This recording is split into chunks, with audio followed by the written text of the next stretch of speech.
चले यहाँ पर बैंकिंग स्पेस में भी हमने देखा सर, कई सारे स्टॉक्स में जो है अच्छी खासी बढ़त हमें देखने को मिली है, apart from HDFC.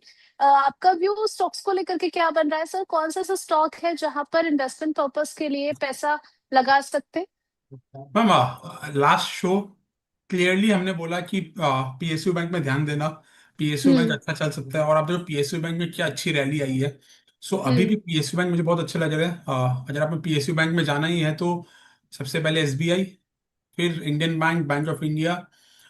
So this is the pattern कि आपको ये सब में ध्यान देना चाहिए।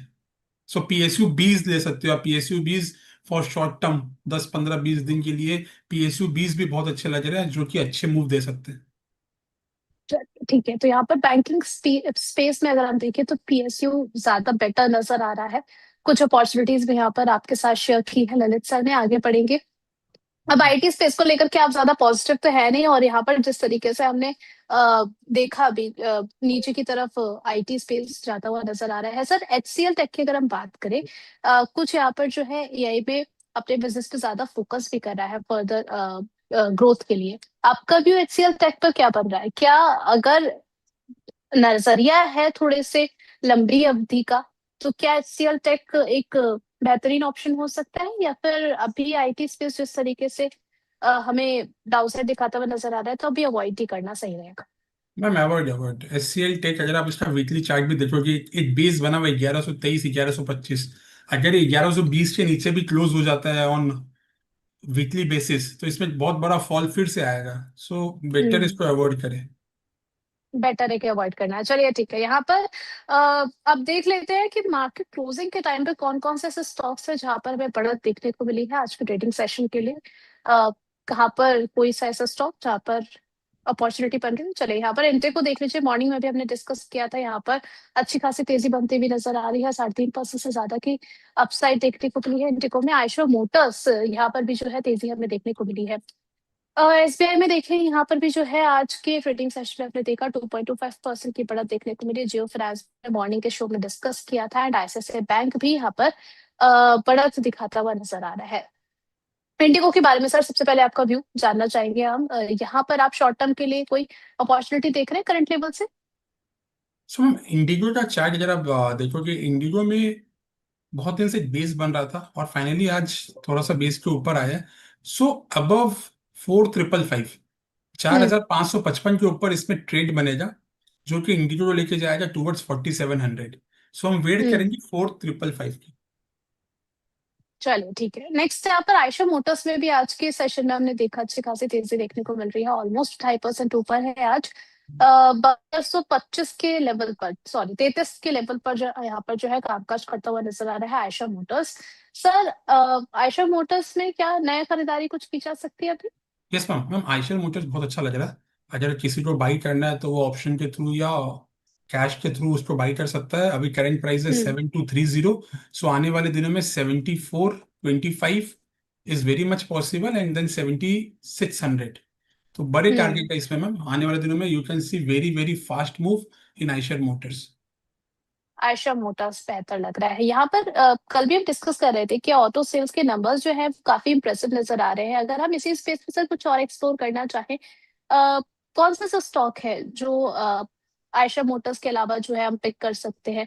अच्छे लेवल्स आप देख पा रहे so ma'am, before that ma'am, एक ट्रेडिंग कॉल है। अगर किसी को निफ्टी करना है तो निफ्टी के सीजन एक्सपायरी है, ऑलमोस्ट वन हैं? Our is left. So Nifty का 23,200 का कॉल, जो कि अभी 35 चल रहा है, वो अच्छा लग हम्म। रहा है विद एन एसएल ऑफ 15। और वो यहाँ से 60 एंड 80 रुपीज भी जा सकता है। सो 35 चल रहा है, 15 का एसएल के साथ में वो यहाँ से 60 एंड 80 भी जा सकता है। हम्म। चलिए, यहाँ स्टॉप लॉस 15 का मेंटेन रखने की सलाह दी गई है, 60 to 80 तक के टारगेट्स यहाँ पर एक्सपेक्ट किए जा रहे हैं ललित सर की तरफ से। चलिए यहाँ पर अब आपसे सामने से सवाल पूछा गया था, कोई अपॉर्चुनिटी आप देख रहे हैं? तो एक जो है, एक एक मौका तो निकल करके आया है बाजार में। कुछ स्टॉक स्पेसिफिक बीच में मिलेगा तो वो भी आपको इत्तला किया जाएगा। उससे पहले जरा टॉप लूजर्स देखते हैं कहाँ पर अभी गिरावट देखने को मिल रही है। टाइटन में देख लीजिए, आज अच्छी खासी गिरावट हमें देखने को मिली है। साथ ही साथ ओएनजीसी लंबे समय से काफी वॉलेटिलिटी इस काउंटर पे देखने को मिल रही है। एनटीपीस में भी आज 1.66% की गिरावट हमें देखने को मिली। टेक महिंद्रा में देख लीजिए, आज यहाँ पर जो है 1.5% से ज्यादा की गिरावट देखने को मिली। साथ ही साथ पावर ग्रिड ये भी आज टॉप लूजर्स के लिस्ट में शामिल है। अगर हम बात करें सर ओएनजीसी की, क्या किया जाए, क्योंकि क्रूड के प्राइसेस में भी जो है थोड़ा सा हमें कूल ऑफ होता हुआ नजर आ रहा है। ओएनजीसी मिड टर्म के लिए कैसा लग रहा है? सो मैम हम मिड टर्म के लिए ओएनजीसी में अगेन सिंस क्रूड थोड़ा सा आ गया तो ओएनजीसी जब 200 हम्म। 200 मूविंग एवरेज जो है 259, जब उसके नीचे क्लोज होता है तब it's very bad for ONGC. तो फिर आपको बहुत नीचे के लेवल्स ओपन हो जाएंगे ऑफ 240। तो आज की closing is very much important. Hmm. चलिए ठीक है सर, टाइटन इस काउंटर पर आपका व्यू क्या रहेगा? क्योंकि अगर हम बात करें कमोडिटीज की भी, तो वहां पर भी जो है कुछ दबाव हमें आता हुआ नजर आ रहा है। स्टॉक भी क्या किया जाए? सो टाइटन में अगर आप देखोगे टाइटन अगेन एक रेंज में है और सब हम्म। मूविंग एवरेज के नीचे है, तो मैम टाइटन में हमारा बाई बनता ही है 4300 के ऊपर। सो अभी रेंज में हम्म। भी कुछ भी व्यू नहीं ऑन टाइटन। चलिए ठीक है, तो यहाँ पर ज्यादा पॉजिटिविटी नजर नहीं आ रही है दोनों ही काउंटर्स को लेकर के, जो कि लूजर्स के लिस्ट में शामिल है।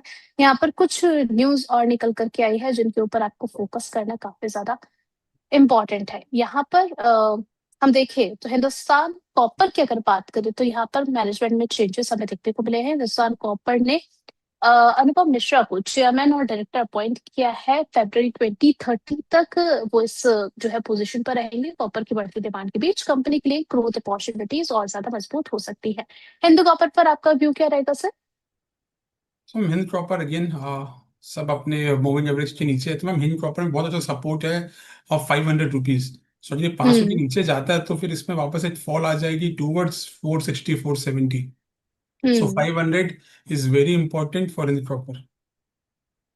चलिए ठीक है, नेक्स्ट यहाँ पर आरबीएनएल देख लेते हैं। आरबीएनएल को साउथ ईस्ट सेंट्रल रेलवे से 221 करोड़ का एक नया ऑर्डर मिला है। ये रेलवे इंफ्रास्ट्रक्चर प्रोजेक्ट से जुड़ा हुआ है और इससे कंपनी की ऑर्डर बुक और रेवेन्यू विजिबिलिटी मजबूत होती हुई नजर आ सकती है। अब आज जो है असर भी इस खबर का देखने को मिला है, 233 के लेवल पर कामकाज कर रहा है 2.18% की अपसाइड के साथ में। सर आरबीएनएल पर क्या किया जाए? मैम आरबीएनएल आज स्ट्रिक्ट नो। आप जानते हो हम रेलवे को लेकर कभी पॉजिटिव थे भी नहीं और ना हम्म। आज भी पॉजिटिव नहीं है। So ma'am I can no view on RBNL continuously. ये अपने डाउन ट्रेंड में चल रहा है। सो इसको हम ऐड ही नहीं करेंगे मैम अपने, ना तो पोर्टफोलियो में ना ट्रेडिंग पोर्टफोलियो में, कहीं भी ऐड नहीं करेंगे। चलिए, पोर्टफोलियो में ऐड नहीं कर सकते, ट्रैवल तो कर सकते हैं ना, क्योंकि गवर्नमेंट तो बोल रही है कि आप लोग जो है जरा थोड़ा सा ईंधन का कम इस्तेमाल करें, पब्लिक ट्रांसपोर्ट इस्तेमाल करें, तो उसमें तो लाया जा सकता है। यस यस मैम, हाँ आप ट्रैवल करो, जो करना आप करो। इनफैक्ट हमारी कोलकाता मेट्रो की मेन जो मेन जिसने बनाया उसमें आरबीएनएल का बहुत बड़ा हाथ है। सो उस हिसाब से company is very good, but वो प्राइस जो है वो अभी अच्छा नहीं दिख रहा। चल, और हम फंडामेंटल्स जस्ट ठीक है जस्ट लेकिन। एन जस्ट एन अपडेट, वो जो हमने कॉल दी थी अभी 23 200, वो ऑलरेडी हम्म। उसका हाई लग गया है। ऑलमोस्ट 70 इज द हाई जो हमने 35 रुपए में दी थी। तो हमारा टारगेट हम्म। 60 एंड 80, तो 35 का अभी 70 हो गया है। तो जिनके पास है वो प्लीज अपने एसएल को कॉस्ट में ले आइए और आप अपना प्रॉफिट एंजॉय कीजिए।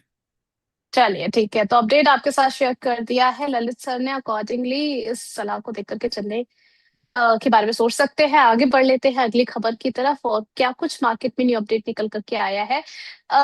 पीएनबी गिल्स पे देख सकते हैं, आरबीआई ने एफपीआई इन्वेस्टर्स के लिए कुछ बड़े रेगुलेटरी चेंजेस अनाउंस किए हैं। गवर्नमेंट सिक्योरिटीज में इन्वेस्टमेंट पर कॉन्सेंट्रेशन लिमिट हटा दी गई है और शॉर्ट टर्म इन्वेस्टमेंट को 30% का जो लिमिट है उसको भी रिमूव कर दिया गया है। साथ ही sovereign gold bond FPR route में शामिल किया गया है। आपका व्यू सर क्या रहेगा इस काउंटर पर?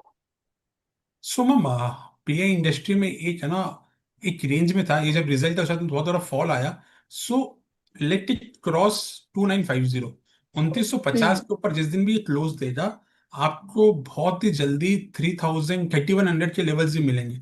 सो लेट्स वेट फॉर 2950, उसके ऊपर क्लोज दे तब आप उसमें एंट्री लीजिए फॉर अनदर 150 पाउंड्स। चलिए ठीक है, नेक्स्ट यहाँ पर आईआरबी इंफ्रा देख लीजिए। यहाँ पर न्यूज निकल करके आई है, आईआरबी इंफ्रा में मई मंथ का जो ग्रॉस टोल कलेक्शन है वो 25% बढ़ करके 843 करोड़ पर पहुंच चुका है। स्ट्रॉन्ग ट्रैफिक डिमांड की वजह से टोल रेवेन्यू में अच्छी खासी ग्रोथ हमें देखने को मिली है। लगातार बढ़ता टोल कलेक्शन कंपनी के कैश फ्लो और बिजनेस ग्रोथ के लिए पॉजिटिव माना जा रहा है। सर, अब बाहर जाने पे तो रोक लगाई गई है बहुत ज्यादा। जो है प्राइवेट व्हीकल यूज करने के लिए भी जो है गवर्नमेंट कह रही है कि आप लोग जो अभी हम जिसके बारे में बात ही कर रहे थे, ट्रैफिक की वजह से अच्छा खासा टोल कलेक्शन तो इनका हो रहा है। स्टॉक में क्या किया जाए? सो मैम अगेन स्टॉक में भी इट्स अ नो, मतलब बोलता ना कुछ भी नहीं करना, दूर रहिए इससे। इसमें एक हम्म। रेंज है, ऊपर में 22.5 और नीचे में 19.5। जब तक इस रेंज में है इससे दूर रहिए, जिस दिन भी रेंज ब्रेक होगी अप साइड में तभी एंट्री लेनी है। चलिए ठीक।